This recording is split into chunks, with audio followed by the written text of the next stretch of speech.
Bonjour, Cédric Maguin, orthophoniste à la clinique Orthophonie Montréal. Je vais vous parler aujourd'hui d'harmonisation vocale, ce qu'on appelle aussi féminisation ou masculinisation de la voix. Ça peut être aussi pour rendre votre voix plus neutre. En très grande majorité, ce sont des personnes transgenres qui me consultent pour ce service, mais il y a également des personnes cisgenres qui trouvent que leur voix ne correspond pas vraiment à leur identité. Donc pourquoi c'est très important de consulter en orthophonie? Je vous dirais que c'est pour votre sécurité, pour la sécurité vocale. La première fois qu'on va se rencontrer, on va faire une évaluation. Cette évaluation va consister à vérifier votre utilisation vocale actuelle. Comment vous utilisez votre voix? Ça se peut que je vais révéler certaines fragilités dans votre voix. Ça, ces fragilités, ça va être très important de les déceler et de les corriger avant même d'entamer le suivi en harmonisation de la voix. L'harmonisation, le travail qu'on va faire pour harmoniser votre voix va être exigeant. On va demander une charge vocale supplémentaire. Donc si déjà dans votre utilisation normale de la voix, il y a des fragilités, ça risque de dégénérer après en pathologie, ce qu'on veut absolument éviter. Donc si jamais il y a des fragilités dans votre voix actuelle, on va les corriger et ensuite on pourra passer à l'harmonisation de la voix.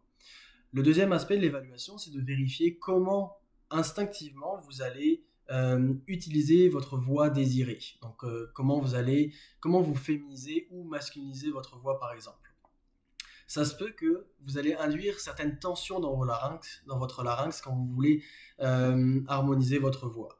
Donc mon travail va vraiment être de vous guider afin que vous harmonisiez votre voix de façon sécuritaire sans générer de tension, sans générer de forçage vocal. Parce que là encore, à la longue, si vous harmonisez votre voix et puis que dans votre vie quotidienne, vous êtes constamment en forçage vocal, on risque de développer une pathologie.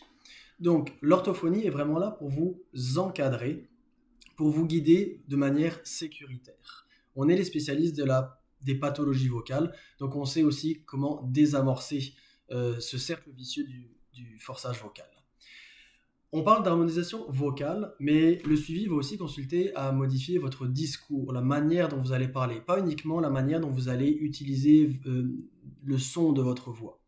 Donc le discours, on va vraiment l'aborder, on va vraiment s'entraîner aussi. Et puis, un aspect important que j'aimerais préciser, notre objectif en orthophonie ou en harmonisation vocale ne va pas être d'imiter la voix de quelqu'un que vous aimez bien. Ça va vraiment être de vous approprier votre propre instrument vocal et d'apprendre à jouer avec. Et vous allez révéler votre propre voix. Donc j'espère que ça répond déjà à certaines de vos questions. Si vous voulez plus d'informations, n'hésitez pas à me contacter via mon site internet, à travers le formulaire ou directement par l'adresse courriel.